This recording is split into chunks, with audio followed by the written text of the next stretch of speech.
Hey folks, Dr. Paul here. I'm not in a doctor's role, I'm in a dad's role. I'm Noah's dad, Big No-No's dad. I'm a retired pediatrician, so I'm just playing the dad role. I don't diagnose, I don't treat anyway. This is about the fourth update, day 3. We're about 74, 75 hours post-surgery for adenocarcinoma of the colon cancer. It was found in the cecum, so if you look at his body, the intestines, here's your stomach, the intestines go all around, and then, well, he's going to show you. Actually, there's it's easy to see. So food goes down the esophagus, here's your stomach, and then you got your intestines looping all around, and then the colon goes ascending, transverse, descending, and then out the rectum. Well, they took, the cancer was right here. They found it on colonoscopy. He presented with 3 weeks of horrible pain, ended up in the ER, ended up with a CT scan and then a colonoscopy where they could see this, sizable tumor right there at the junction between the small intestine and the ascending. So they took out the entire ascending colon and 10 centimeters of the ileum, which is the end of the small intestine. So that happened 74, 75 hours ago. And I think where we left you off last update, he was starting to have bloody diarrhea. And that continued for a total of 10, 12 times. Some of it seemed like a lot. When you have blood in the toilet, the whole toilet turns red. It was pretty scary. Yeah, and the blood that came out, they hadn't given me any forewarning that it might. However reasonable, I suppose, in retrospect, it is. They just hadn't warned me. And when it came out, it was really hot to my skin. So the blood felt very, very warm. And it smelled very, very metallic-y. And it was just unlike anything I'd ever seen before. Partially digested blood stinks. The smell is really intense, yeah. So thankfully the surgical team came by about this time yesterday, and said this is normal, even though we showed them, the volumes and all that. So they did a repeat hemoglobin hematocrit. And why does that matter? So if you lose significant blood, and this was interesting to learn, I did not know at what point they would trigger a transfusion. So apparently with this type of surgery, where they are cutting out, a piece of colon, small intestine, putting them back together, but they actually do them side by side, make the opening, so that all that. Actually, we learned today, wasn't that fascinating about how many sutures they use, and they actually use staples? We'll get there though. Let's talk about that morning update. Okay. Well, now you got me all going all over the place. So we're just talking about the hematocrit. Yeah. So anyway, to determine whether or not there's been serious blood loss, you recheck what's called a hematocrit or a hemoglobin. And that is exactly what? It's basically a measure of how many red blood cells you have. Got it. So when you're pooping red, that's red blood cells you're losing. And he came into the hospital at a hemoglobin of 14. On the 13th. On the 13th. His hematocrit was 43. By 6 a.m. morning after surgery, it was 13, so it only dropped 1 point of hemoglobin and 39 for hematocrit. And then that afternoon, when all that bleeding was happening, we said, well, let's check one now and just see where we're at, because if it's dropped significantly, what are we going to do? And thankfully, it was 12.3. It was only down 0.7. Repeated this morning, it was 12.4, which is basically the same, meaning, as we knew, because he didn't have any blood overnight, we're stable. There's really pretty good course. Yeah, and they explained this to me, and I think it was hard to reconcile the information I was trying to ingest, the physical and emotional pain that I clearly am in and was in yesterday, my knowledge gap being so broad compared to his and the medical teams, and then I think it was just a perfect marriage of all of those things made it very hard for my fight or flight and my emotional stability to not be deeply impacted. I think all of those things put together. And so they also had said, thus leading to a bit of an emotional breakthrough, maybe. A little bit of an emotional breakdown.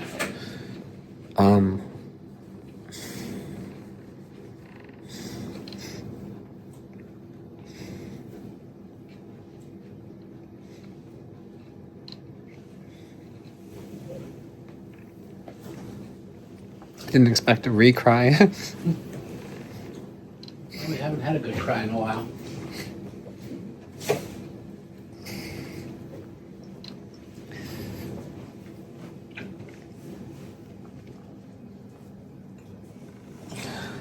Depending on how you want to look at it, I think it needed to happen. But it was just something that I think I went through and needed to go through. I don't know that there was a way to reason my way through it. Yeah, and what we're going to share today is also emotional in a sense. Yeah. So, when you're dealing with a scary diagnosis, and anybody that's dealt with cancer knows, you hear that word, you go, it's a scary word, because you immediately think of your mortality. And I think that's where you went yesterday when you were kind of shook up. In medicine or in any kind of a crisis, our doctor said this, and it's been my approach too. You prepare for the worst and hope for the best. Right. So I think what happened for you is you hadn't quite prepared for the worst, at least emotionally. No, I prepared for it as much as I thought I could prepare for it. Mm-hmm. And something I don't think there's any way to prepare for is what the compounding effects of multiple days in this situation can do to mental clarity, emotional resiliency, maybe just reasoning abilities. Yeah. I think all of those things were impacted for me, creating a perfect storm of fear and just a little bit of loss of composure. Well, don't worry about the composure. Yeah. You deserve to go through every emotion you're going through. Amen. What was so difficult, I think, for this situation is here's a extremely fit and healthy 37-year-old man who, with no notice, I mean, other than some abdominal pain for 3 weeks, which was intense, but you've had abdominal issues your whole life in one way or another. So basically with no notice, suddenly you've got a diagnosis, and 2 days later you're in the operating room. Yeah. So at that point, then the first 2 days of post-surgery were hell. Yeah. With pain and then the bloody diarrhea. So you didn't have a chance to really be calm enough to think it all through. Yeah. Which, thankfully, after all of that, those surgeons scared the crap right into him instead of out of him. Yeah, it was incredible timing. Maybe a part of it was my anxiety, but we sort of put 2 and 2 together that doing the recommended blood thinner was no longer something we would do, and luckily we hadn't done it yesterday. The volume and the frequency at which I was expelling blood significantly reduced to the point where it was mostly gas and, for lack of better words, spray of blood hitting the toilet with a couple drops, as opposed to what seemed like something being poured out of a vase before. And that happened soon after. Yeah. Well, if you think about it, they took all this out. So his colon, all that's left is this transverse and descending. So he's bleeding from here, and it's just going out, which is why it looks somewhat red. It wasn't in the intestines being digested. Yeah. It was just pouring out, basically. It just looked like my bottom had become a faucet. So is there anything else we need to say about that leading up to the night we had? No, I think you go right to the night. Okay, so the night update is fairly quick and straightforward. I was exhausted in every way that I think a person can be. I was very exhausted. I do track my sleep, and I noticed that I hadn't gotten... What is that anyway? How do you track your sleep? It's a Whoop. A Whoop? We'll talk about the Whoop some other time. I want one. Yeah, huh? I'm going to order one. I know you will. You should. But I tracked incredible. This, and I hadn't gotten 5 hours of sleep in over 4 days, period. And so I think I was just so tired that, well, I got some reassurance. We got into the night. I was able, thankfully, because the hematocrit came back okay. They did an extra one for us. How incredibly wonderful of them to do that for my mental health and after the education. I conked out at 8 o'clock after eating a little bit of chicken, which I chewed ferociously. He believes in chewing a lot. It used to be you're supposed to chew 30 times before you swallow. I think he was doing about 50. I bet about 50. Yeah, like you were like a rabbit. Yeah, so I just wanted to give my digestion whatever rest. This is good. Good plan, actually. Ate the food, laid down, and I was out at 8:15. I did wake up with some significant 8-level pain only on the incision marks. I was able to get a small dose narcotic to address that, and it really did. 30 minutes later, we chatted calmly, took some Zofran to help with nausea, laid back down.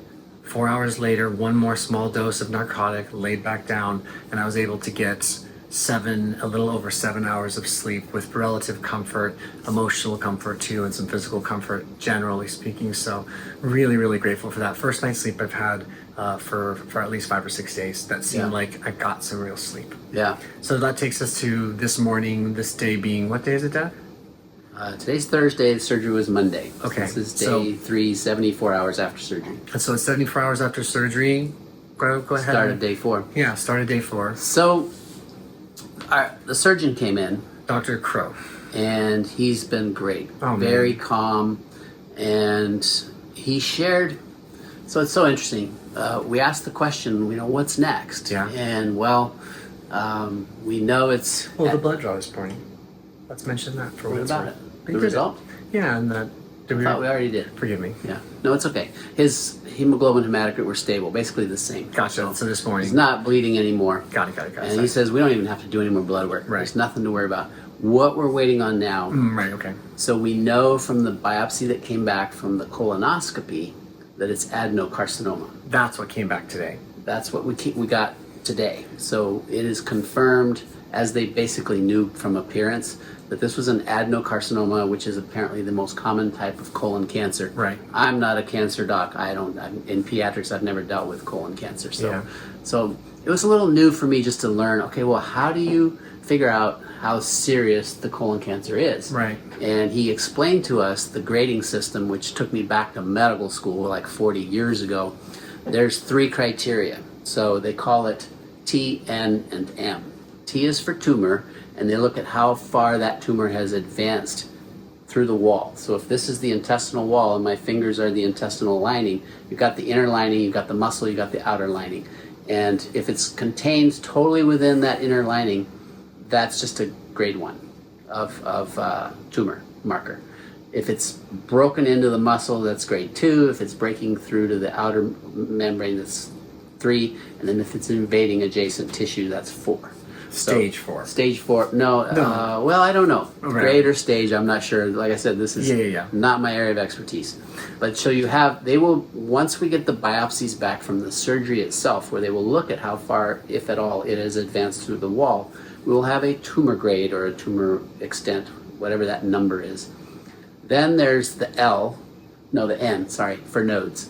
So they did notice a couple enlarged nodes. They removed a bunch of them, and I guess they look at what's in there and see whether there's tumor in there. Right. And also they see if there is tumor in nodes, how many are affected, because you get a number for that.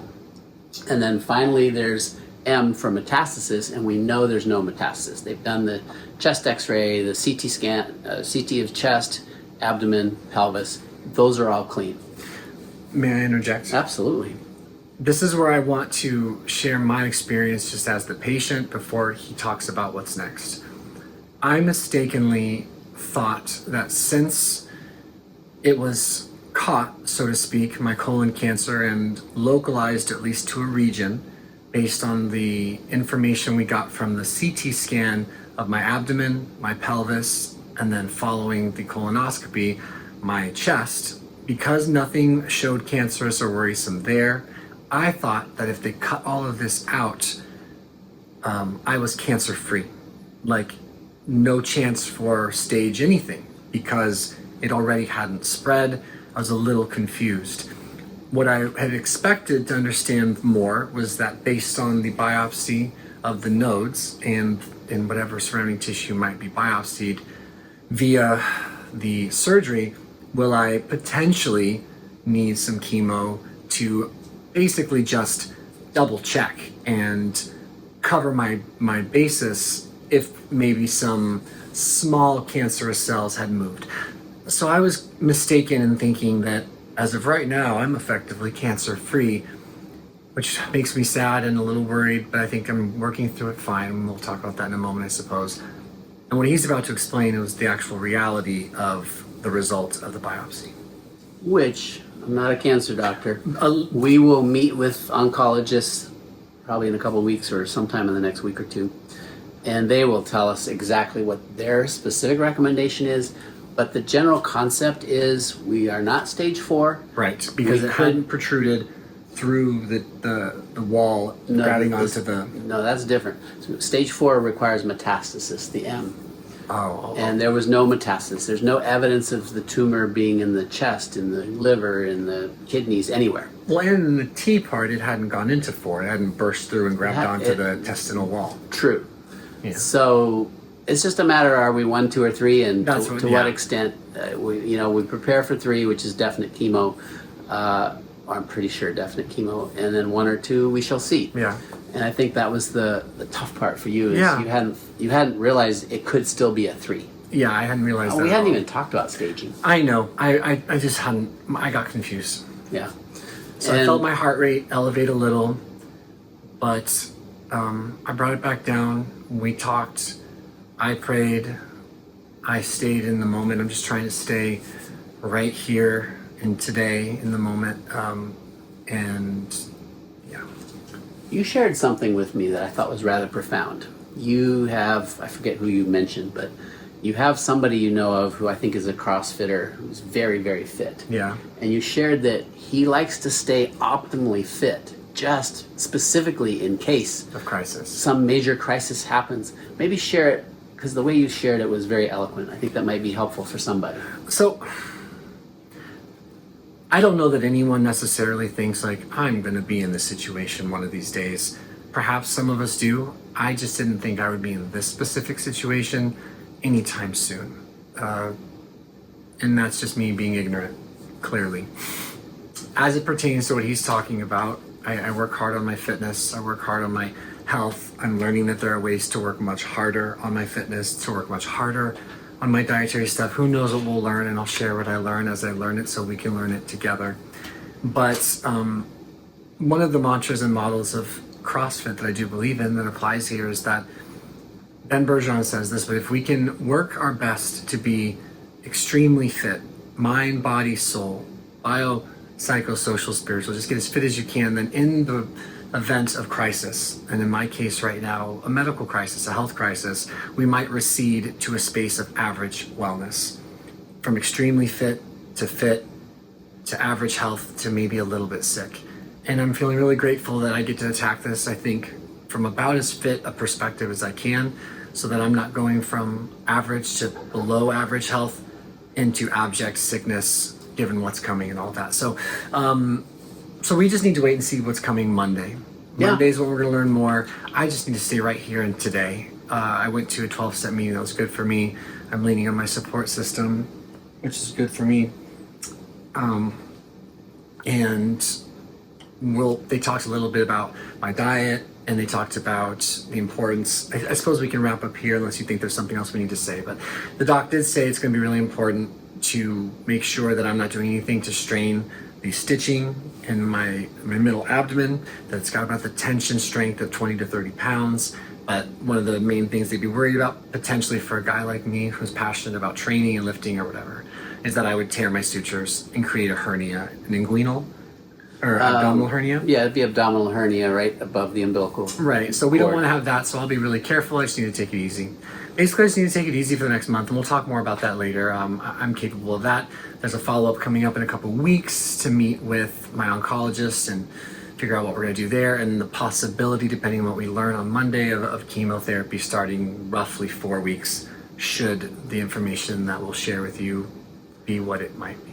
So we are also going to share down the road alternative approaches that Yeah. will support his recovery and getting rid of any rogue cancer cells. There's a lot of cool information, and we welcome you to share what you know. This is a journey we're going to take together, but I will say this about this guy. He absolutely knows how to fast, and guess what's the absolute enemy of cancer cells? Fasting. Yeah. Cancer cells want sugar, and so you starve cancer cells. So whatever we do, we're going to blast those suckers and starve them out, because this guy knows how to fast. We're going to be okay. Thanks for watching. Yeah, we're going to do our best. Thank you for being a part of this journey. Thank you, Dad, for being on my side to help everyone understand and to support me mentally, physically, emotionally. And Jesse's hiding behind the curtains, but my wife holding down our business, our home, coming to see me. And I'm not gaslighting you guys. I just check your stories and your comments and your prayers and your personal experiences, and it feeds my soul. So please keep sharing your stories. Please keep being a part of this to the extent that you want to just I don't know, support people like me who could use some support, and support people in general who are going through something very new and it's scary. And I'm just so grateful. All throughout the night, if I can't sleep, I just read a couple testimonies. I take a deep breath.